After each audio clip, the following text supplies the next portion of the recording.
Depois de quase 2 anos de espera, o tão sonhado momento chegou.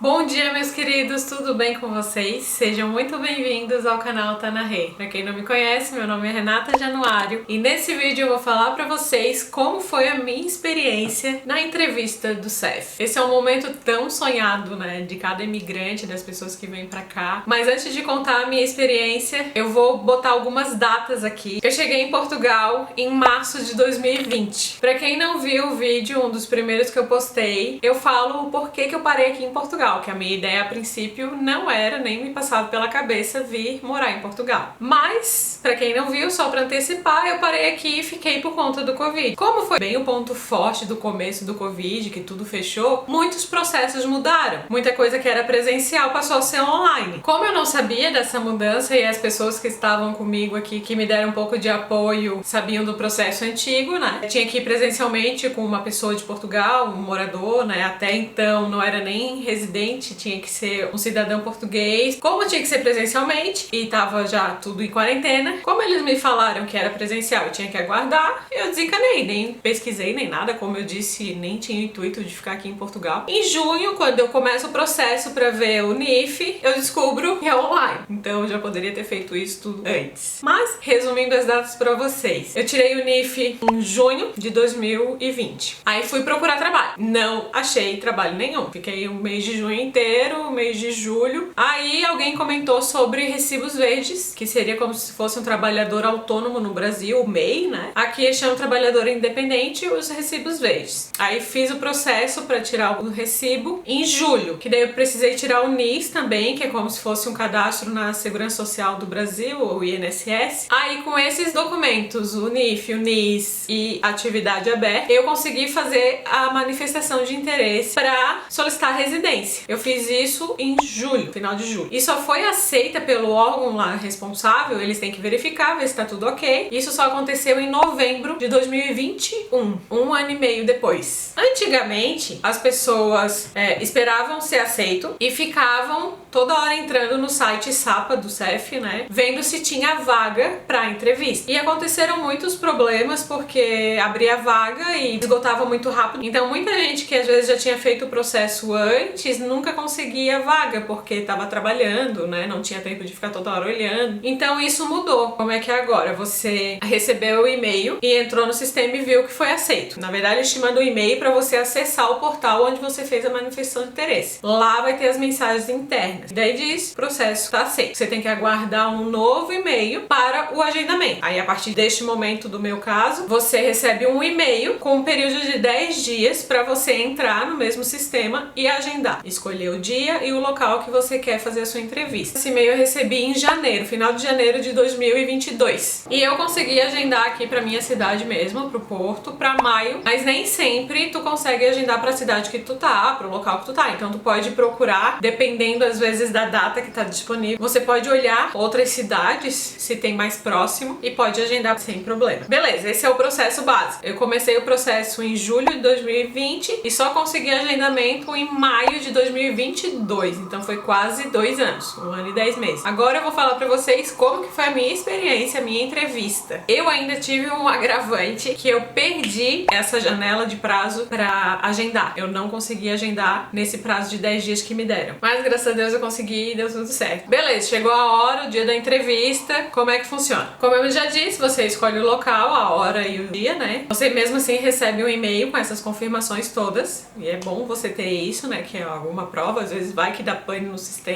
Você chega lá um pouquinho antes do horário e diz que tem um agendamento. Eles vão te dar uma senha e uma ficha pra escrever, uma ficha lá pra você preencher. Essa ficha nada mais é que um resumo do que tu tá fazendo lá, que eles pedem teus dados, eles pedem pra preencher coisas do trabalho, teu NIF, NIS, enfim, é uma ficha completinha ali de trabalho e dados pessoais. Fiquei ali na recepção mesmo, onde fica várias pessoas, aguardando preencher a ficha, e logo já veio uma mulher chamando a minha senha. Ela veio comigo e pegou essa ficha e pediu todos os documentos. É uma coisa que eu esqueci de falar, que quando você recebe o e-mail para o agendamento, eles já dão a lista de documentos que é para você levar no dia. Então, antes de você agendar, você já sabe que documento você precisa, que é basicamente os mesmos documentos documentos que você fez a sua manifestação. Porém, tem alguns outros atualizados que tem que ter. Então, se você tá preocupado também, não precisa pagar ninguém pra ver esses documentos pra você. Você consegue fazer as coisas sozinho. Se quiserem, posso fazer um vídeo explicando cada documento, onde eu consegui, como eu fiz, porque você não precisa gastar dinheiro com isso, as coisas são bem tranquilas. A gente fica nervoso, assim, achando que não vai conseguir os documentos, ou paga alguém, mas não precisa. É bem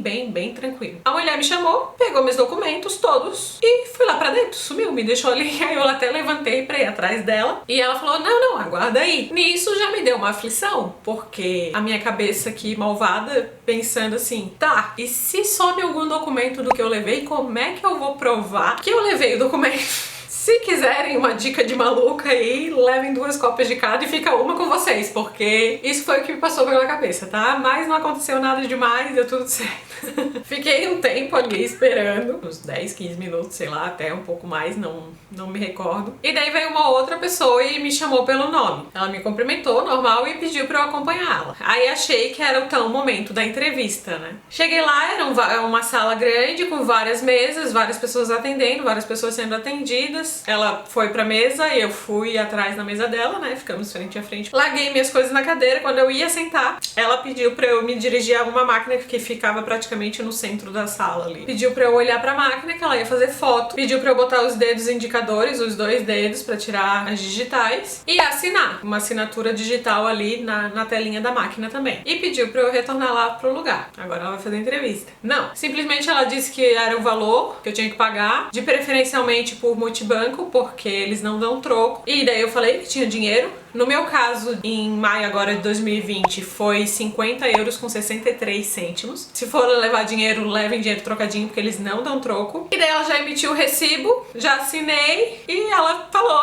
o prazo de entrega do cartão de residência é de 90 dias, mas tá sendo bem mais rápido. Aí eu, tá. Tipo, daí ela agradeceu e tipo, daí eu perdida assim, tá, acabou? É isso? Tipo, não foi uma entrevista, simplesmente eles conferiram todos os documentos antes, me chamaram lá na sala apenas pra fazer as coisas e eu saí. Daí me deram um comprovante da emissão, né, da residência, que ia chegar na minha casa, e foi isso. É uma situação de um momento que a gente fica tão nervoso e pensa mil coisas e enfim, e chega lá, é tudo muito mais simples. Claro que meus documentos estavam certos, eu não tinha nada de errado. Dicas: levem caneta pra preencher e não ficar lá no desespero no começo. Vão arrumados se quiserem, porque é a fotografia que vai sair na residência de vocês. Vai ficar 2 anos no mínimo aquela foto lá. E levem dinheiro trocado, porque eles não dão troco, ou botar dinheiro na conta pra pagar por multibanco. E assim, a gente sai tão aliviada dessa entrevista, sabe? Sai tão aliviada de tipo, pô, era só isso e agora eu já tenho. Por mais que não mude nada, porque nesses praticamente 2 anos eu fiz imposto de renda, eu vivia como uma cidadã normal aqui,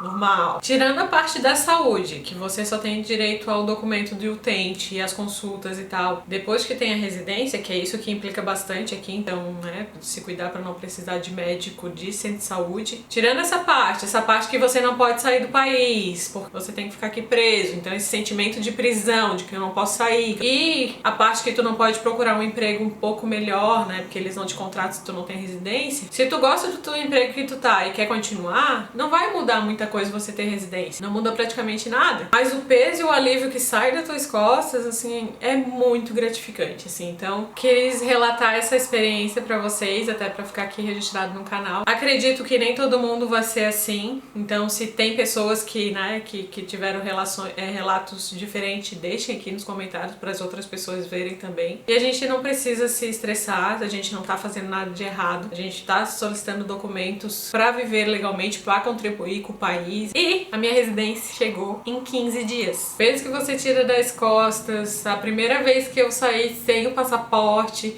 sem a pastinha de documentos, porque eu colocava todos os documentos ali, vai que alguém peça alguma coisa, enfim. Eu tenho um vídeo que eu botei aqui também falando sobre estou ilegal aqui, e eu falo nele que a polícia não para a gente aqui pra deportar, né, como é visto às vezes nos Estados Unidos ou em outros países. Mas Mas quando a gente tá nesse processo, a gente se sente tão inseguro, tão vulnerável, que a gente às vezes também aceita coisas que nem são pra aceitar. Então, se você tá nesse processo, eu entendo sua angústia, o que você tá passando, o que você tá sentindo. É tudo muito difícil sim no começo. Tem processos que são simples, que às vezes tu vai no órgão e a pessoa dificulta e você tem que ir mais de uma, duas vezes pra fazer a mesma coisa. Mas assim, não desista, vocês vão conseguir. Espero que esse processo diminua esse tempo. Se alguém tiver alguma dúvida ou quiser me questionar alguma coisa, pode deixar aí nos comentários que eu respondo. Vamos ajudar o máximo de pessoas possíveis a pelo menos essa parte de tensão, a gente tentar aliviar. Se você gostou da minha energia, deixa um like aqui nesse vídeo, deixa seu comentário, que isso me ajuda a impulsionar e a levar esse vídeo para muito mais pessoas, pra gente ajudar o máximo de pessoas possíveis. Se inscrevam no canal, assistam os outros vídeos também, que me ajuda muito. E é isso, muito obrigada pra quem assistiu até aqui. Amor e paz pra todo mundo, um grande beijo